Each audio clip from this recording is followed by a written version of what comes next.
La paix avec Dieu, la paix avec vous-même, la paix avec votre prochain.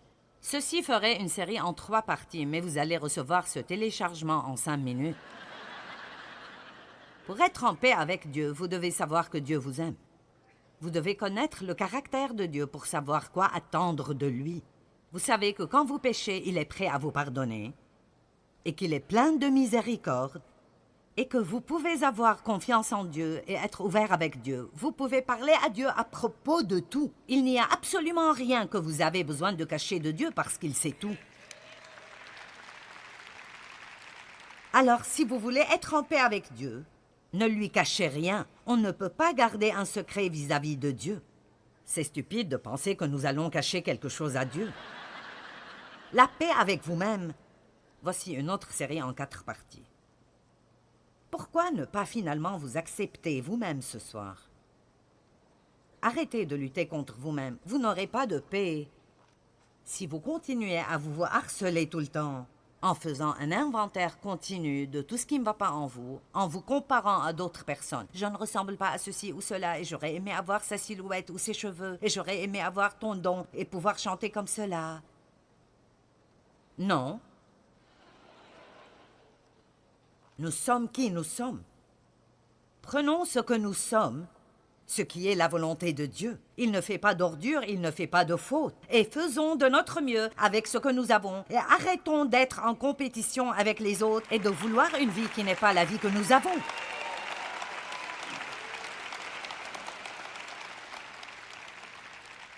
Nous pouvons être amers et déprimés toute notre vie parce que nous ne sommes pas comme quelqu'un d'autre, mais cela ne changera rien. Soyez vous-même, tout le reste du monde est déjà pris. Amen. Écoutez, si vous ne vous aimez pas vous-même, vous aurez des problèmes. Parce que où que vous alliez, vous y êtes.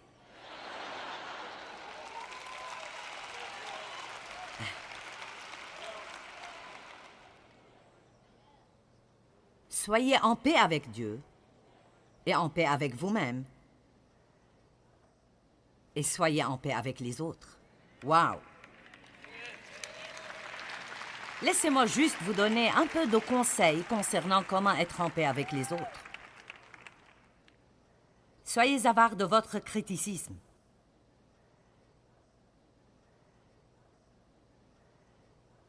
Soyez aussi avare que possible avec le criticisme. Occupez-vous de vos affaires.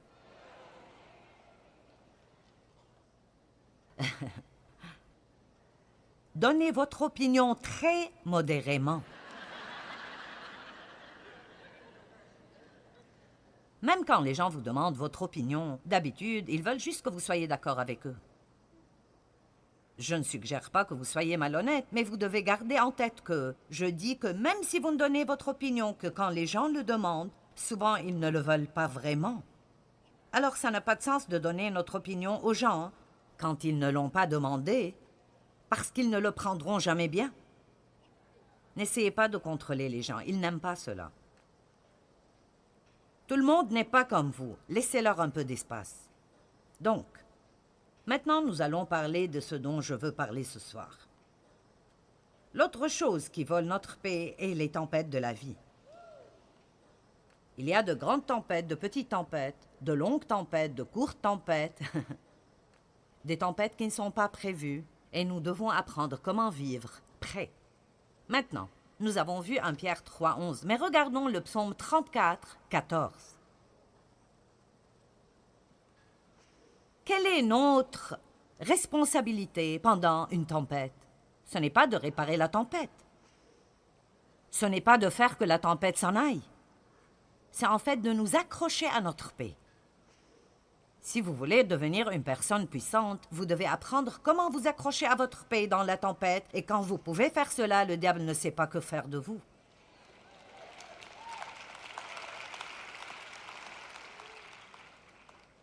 Psaume 34, 14. Vous dites, eh bien, c'est juste si difficile. Voilà notre première erreur, c'est de dire que nous ne pouvons pas faire ce que Dieu nous dit de faire. Éloigne-toi du mal et fais le bien. Recherche, demande et désire la paix. Poursuis-la avec ténacité. J'aurais aimé pouvoir vous transmettre ce que ce verset à 1 Pierre 3, 11 veut dire pour ma vie quand j'ai réalisé, écoutez-moi, que je ne pouvais plus simplement ne rien faire et attendre que la paix tombe sur moi. Que je ne l'obtiendrai pas en la souhaitant. Je ne l'obtiendrai même pas en priant pour elle, parce que pour être honnête, très souvent nous prions pour des choses que nous avons déjà. Et nous prions des prières inutiles parce qu'elles ne sont pas des prières auxquelles Dieu peut répondre. Dire « Donne-moi la paix » n'est pas la bonne façon de prier. Voilà comment prier. Dieu, aide-moi à marcher dans la paix que tu m'as déjà donnée, qui est à l'intérieur de moi. J'ai la paix, et plus vous croyez que vous avez la paix, plus vous serez prêt à accéder à cette paix et à l'utiliser en temps voulu. La paix vous protège. La paix vous donne la puissance. La paix vous donne l'autorité sur le diable. Quand vous gardez la paix, c'est la position la plus puissante que vous pouvez avoir. Quand nous sommes irrités, nous faisons exactement ce que le diable veut que nous fassions. M'avez-vous entendu? Quand nous sommes irrités et nous commençons à dire toutes sortes de tétététété. Allez, vous savez, quand vous êtes vexé, la bouche commence à travailler. Combien d'entre vous pensent que c'est possible d'apprendre à être trempé dans la tempête? Certains d'entre vous disent plutôt « Je ne sais pas. » Tu ne me connais pas. Eh bien, je me connais. Vous savez, j'avais tant de crises de colère. Oh mon Dieu, j'étais comme une cocotte minute qui attend d'exploser. Ma mère cuisinait beaucoup dans une cocotte minute. Vous savez ce qui arrive quand la vapeur commence à monter à l'intérieur, puis ce petit truc en haut fait... Ça fait peur, rien que de la voir. Elle relâche de la vapeur de temps en temps. Et je me souviens d'elle en train de dire « Ne la touche pas, quoi que tu fasses, n'enlève pas le couvercle !» Et c'est un peu comme ça que j'étais, à attendre que quelqu'un me pique d'une mauvaise façon. Mais vous savez pourquoi j'étais comme ça? C'était à cause de ce qui arrivait en moi. Je ne protégeais pas le royaume qui est en moi. Je ne savais pas qui j'étais en Christ. Je n'étais pas en paix avec Dieu. Je ne croyais pas que Dieu m'aimait. Je ne croyais même pas que Dieu m'apprécierait, et encore moins qu'il se réjouissait en moi. Je souffrais d'insécurité. J'avais peur. Toutes les mauvaises choses. Je n'avais pas besoin de l'être. Mais pourquoi n'obtenais-je pas la victoire sur ces choses? Parce que je poursuivais les bénéfices du royaume. Je voulais que mon ministère grandisse. Je voulais que mon mari change. Je voulais que mes enfants changent. Je voulais être dans un certain groupe social. Je voulais. Donne-moi, donne-moi, donne-moi, donne-moi. Je vous dis la vérité, je ne pourchassais pas les bonnes choses. Et si vous pourchassez la mauvaise chose, vous n'obtiendrez jamais la bonne chose. Amen? Souvenez-vous-en, si vous pourchassez la mauvaise chose, vous n'obtiendrez jamais la bonne chose. Si vous voulez la paix, pourchassez-la. Si vous voulez marcher dans l'amour, vous devez étudier l'amour. Vous devez vous revêtir d'amour. Vous devez vous lever chaque jour et faire un plan de sortir de votre maison et d'aimer les gens. Vous devez être prêt à donner. Vous devez avoir des choses que vous êtes prêt à donner. Si vous voulez marcher dans l'amour, vous le pouvez parce que Dieu nous aidera à marcher dans l'amour. Il nous a appelés à marcher dans l'amour. Et je veux aimer les gens. Je veux avoir la paix. Et je suis déterminée de ce que je jouirai de ma vie. Et je veux dire toutes choses dans ma vie. Pas juste les jours de vacances, pas juste les jours de paix, tout dans ma vie. Combien d'entre vous sont prêts pour un peu de cela? Mais les tempêtes viennent, vous ne savez jamais exactement quand. Jean 14, 27. Je vous laisse la paix. C'est ma propre paix que je vous donne. Je ne vous la donne pas comme le monde la donne. C'est pourquoi ne soyez pas troublés et n'ayez aucune crainte en votre cœur. Maintenant, combien d'entre vous voient cette phrase suivante? Ne vous permettez point d'être agité et alarmé, et ne vous permettez pas d'être effrayé et intimidé et peureux et perturbé. Soyons clairs sur le fait que nous ne ferons jamais rien sans la grâce de Dieu. Rien. Sans toi, nous ne pouvons rien faire. Notre responsabilité est de croire et celle de Dieu est de faire. Donc, j'ai la foi que Dieu peut m'aider à faire tout ce qu'il m'a dit de faire et je le veux. Et je ne peux pas être un peu désireux, je dois être radicalement désireux. C'est incroyable ce que j'ai vu arriver dans ma vie dans ce domaine de tempérament. Juste en focalisant sur quelque chose comme « je suis déterminé de ne pas vivre sans paix ». Et ça m'a pris un grand nombre d'années. J'ai dû faire un pas en arrière et dire « qu'est-ce qui me vole ma paix ?» J'ai découvert que quand je dois me presser, je perds ma paix. Alors, j'ai dû arrêter de me presser. J'ai découvert que si je me préoccupe de choses tout le temps, je ne pourrai pas garder ma paix. Alors j'ai dû m'approfondir avec Dieu et prier et étudier la parole de Dieu pour comprendre combien c'est inutile de s'inquiéter. L'inquiétude est comme s'asseoir sur une balançoire. Ça vous garde occupé, mais ça ne vous avance pas. Vous ne faites pas de progrès. C'est inutile. Qu'est-ce qui vole votre paix? Vous dites, eh bien, mes enfants volent ma paix. Eh bien, vous les avez eus et ils sont à vous. Ils le seront jusqu'à ce qu'ils soient grands et qu'ils partent.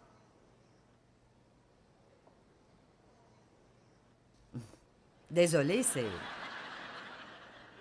Vous les vouliez. Ces enfants me rendent complètement fou. Eh bien, oui, les enfants peuvent être un défi. Vous avez 3 ou 4 adolescents dans la maison, vous aurez besoin de chacun de mes livres.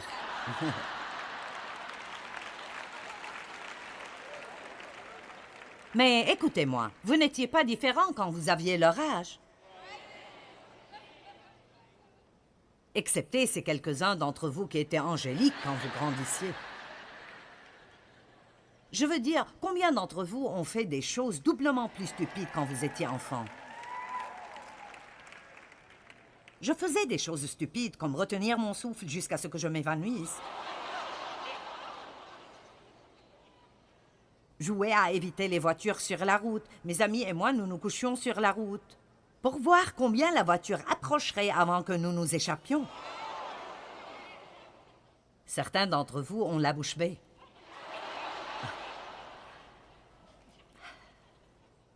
J'étais très courageuse en ce temps. Je n'étais juste pas intelligente. J'ai fait des choses stupides, vraiment stupides. Vous secouez tous la tête à ce propos. Qu'avez-vous fait?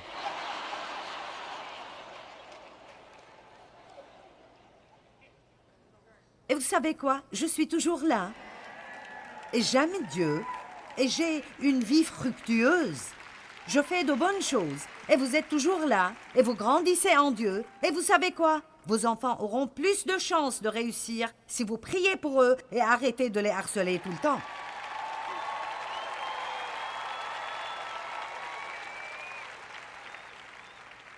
Gardez la paix. Vous savez, nous pensons que nous ne le pouvons pas. Je n'y peux rien. Ça mérite simplement, je n'y peux rien. Vous savez, ayons un moment de vérité. La vérité est que nous pouvons nous contrôler si nous le voulons vraiment. Si vous fréquentez les bonnes personnes, vous n'agirez pas comme vous le faites à la maison parfois. Allons maintenant, c'est un moment de vérité, vous savez.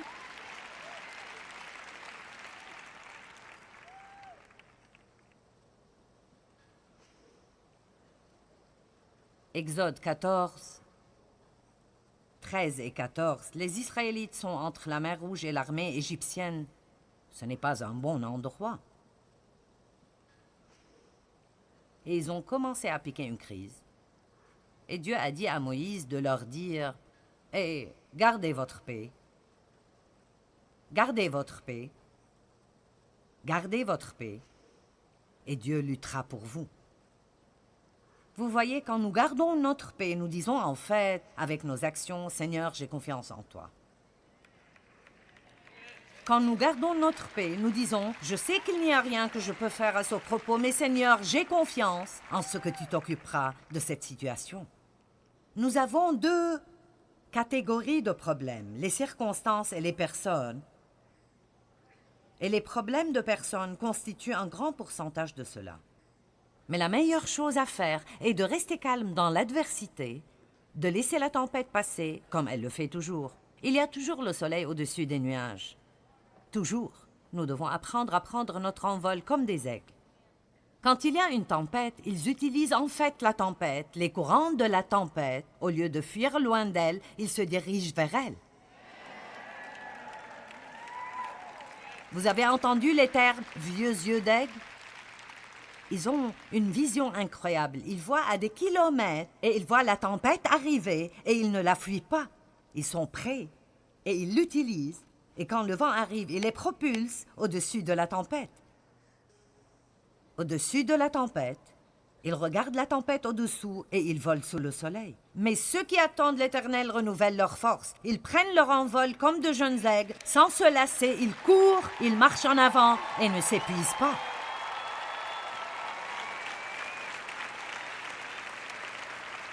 Dieu ne nous a pas créés pour avoir peur de tout et fuir tout le temps. Si vous remarquez dans l'armure, dans Éphésiens 6, il n'y a rien pour votre dos. C'est parce que Dieu n'attendait pas de ses fils et de ses filles de fuir loin des problèmes. Tenez-vous fermement, gardez votre paix, et Dieu luttera pour vous. La bataille n'est pas la vôtre, mais elle appartient à Dieu. Et l'ennemi que vous avez vu aujourd'hui, vous ne le verrez plus jamais. Qu'est-ce que je dois faire? Qu'est-ce que vous devez faire? Gardez la paix. Gardez la paix. Rien d'autre, seulement. J'ai confiance en toi, Seigneur. J'ai confiance, j'ai confiance, j'ai confiance.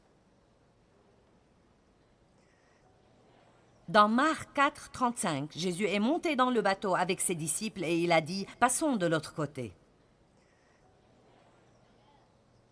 Dans Marc 5, 1, il est écrit « Ils arrivèrent à l'autre côté ».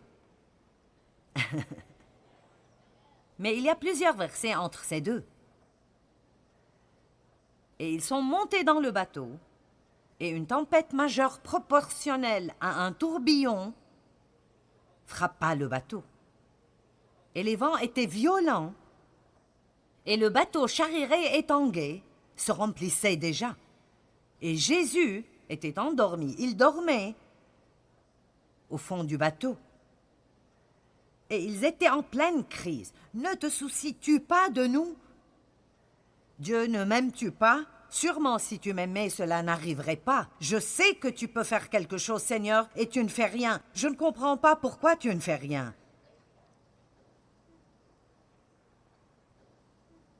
Et Jésus les a réprimandés à cause de leur manque de foi.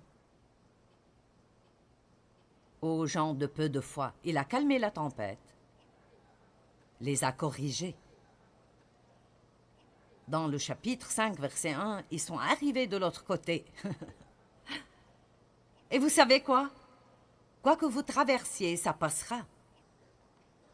Vraiment, ça ne durera pas pour toujours. Plus vous vous dites cela, plus ce sera facile pour vous de dépasser. Et je sais que si vous souffrez maintenant, ce n'est pas vraiment encourageant du tout. Vous dites, ne me dites pas d'être en paix et heureux. Tu n'as aucune idée de ce que je traverse. Je ne sais pas exactement ce que vous traversez, mais vous savez, j'ai traversé beaucoup de choses vraiment dures. Quand je traverse des temps vraiment difficiles, l'une des choses qui m'aide vraiment est de penser à quel bénéfice je pourrais en tirer quand c'est terminé. Qu'est-ce que nous obtenons quand nous traversons ces moments vraiment difficiles? Je vous dirai un nombre de choses que vous obtiendrez à la fin. Numéro 1, vous êtes plus près de Dieu que jamais. Ne vous dis-je pas la vérité? Combien d'entre vous ont traversé, en tant que croyants, vous avez traversé des situations qui relèvent du cauchemar, et vous pouvez honnêtement dire qu'au bout de cela, vous avez connu Dieu d'une façon dont vous ne l'avez jamais connu auparavant. Puis-je vous dire que c'est un grand bénéfice? C'est le meilleur bénéfice au monde. La deuxième chose que vous obtenez est plus de compassion pour les gens en peine. Ça fait vraiment mal quand vous voyez d'autres personnes être en peine parce que vous avez eu ces mêmes genres d'infirmités. Nous avons un grand prêtre qui comprend parce qu'il a souffert dans tout point et il a été tenté dans tout point, tout comme nous, et il n'a jamais péché, mais il comprend. Si vous pensez que Dieu vous utilisera pour servir d'autres personnes sans jamais devoir passer par quoi que ce soit, Vous feriez mieux de ne pas prier, Seigneur, utilise-moi. Et si vous l'avez déjà fait, c'est trop tard. Vous ne pouvez pas revenir là-dessus. Allez. Si nous n'avons pas d'expérience, nous n'avons rien à dire. Et je ne dis pas que la vie de tout le monde doit être un cauchemar pour que vous encouragiez d'autres, mais quand vous passez du temps avec des gens qui passent par un tourment horrible, ce serait mieux d'avoir quelque chose auquel ils peuvent s'identifier. Parce qu'ils veulent savoir que vous savez par quoi ils passent. Une autre chose que vous obtenez quand vous passez par quelque chose comme cela est que vous devenez plus reconnaissant et plein de gratitude. Nous commençons à apprécier les choses que Dieu veut que nous apprécions de toute façon et que nous n'apprécions pas.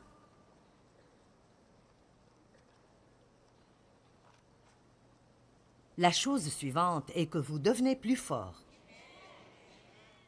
Plus fort. Ouf. Quelque chose arrive dans votre âme. Joseph a eu des moments difficiles. Mais ce qui est intéressant dans la Genèse est que peu est dit à propos de cela. C'est vraiment un peu comme si, vous savez, il a été jeté dans un fossé et vendu comme esclave. La femme de Potiphar a menti à son sujet et il est allé en prison et tout allait bien. Vous savez, youpi youpi. Et un jour, il s'est retrouvé dans le palais. Et je commençais à penser à cela. Il y a sûrement plus à l'histoire que cela. Je veux dire, pour sûr, c'était difficile pour lui de passer par les choses qu'il a traversées. Et j'aurais aimé que la Bible nous dise plus à propos des choses tourmentantes que certaines de ces personnes ont traversées. Elle le fait avec Job et avec David. Mais avec Joseph, je pensais qu'elle ne disait pas vraiment beaucoup. Mais après, j'ai trouvé un secret dans le psaume 105. Regardons le psaume 105, versets 17 et 18.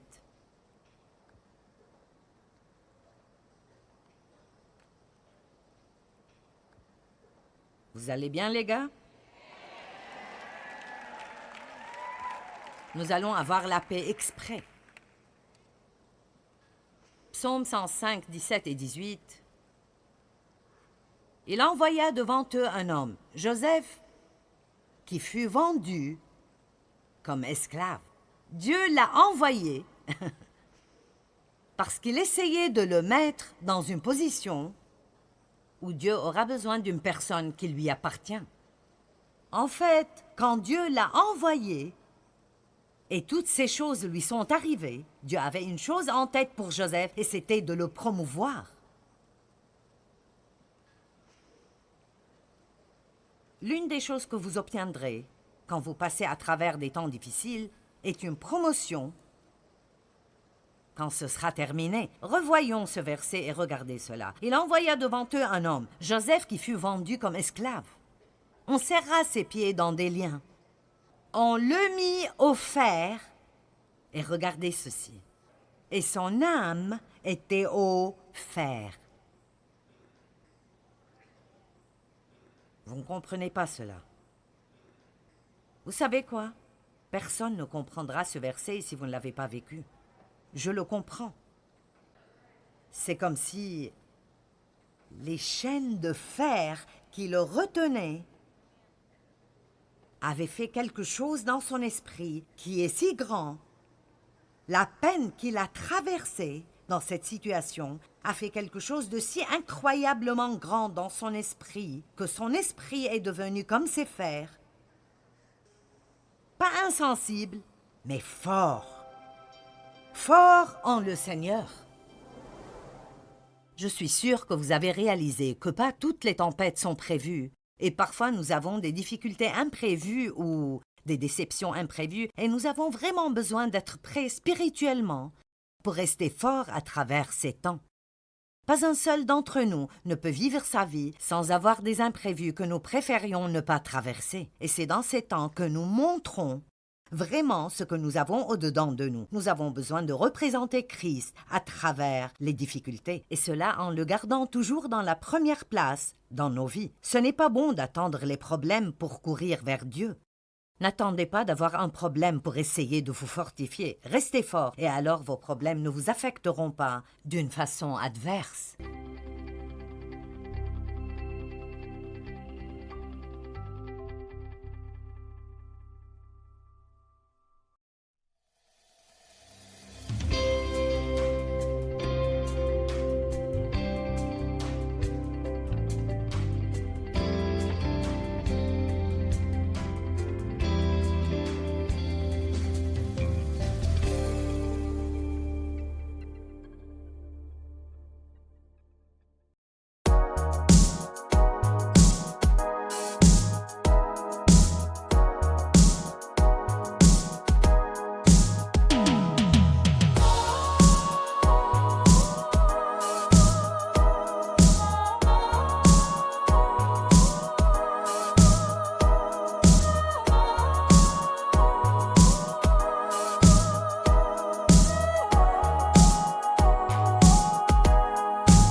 In the silence we keep floating like a star, no matter where you are. Eyes so full of shine, hands that intertwine, heartbeats synchronized under twilight skies. Mystic dreams unwind, lost within our mind. All we feel is light in the endless night. Mystery so deep, where do these visions creep? Whispers of a past, a future meant to last.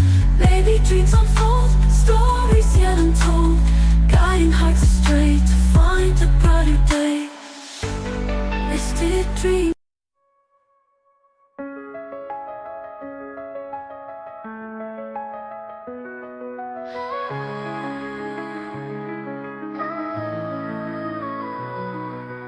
Lights flicker, ghostly glow, rain slaps pavement, echoes in the alleys, mystery haunts dreams, voices whisper secrets, wind carries scars, hollow hearts beating in the cold dark streets.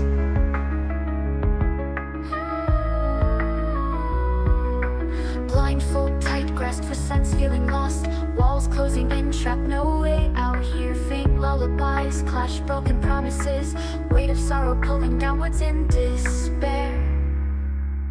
Can you hear me calling from the void? Heartbeat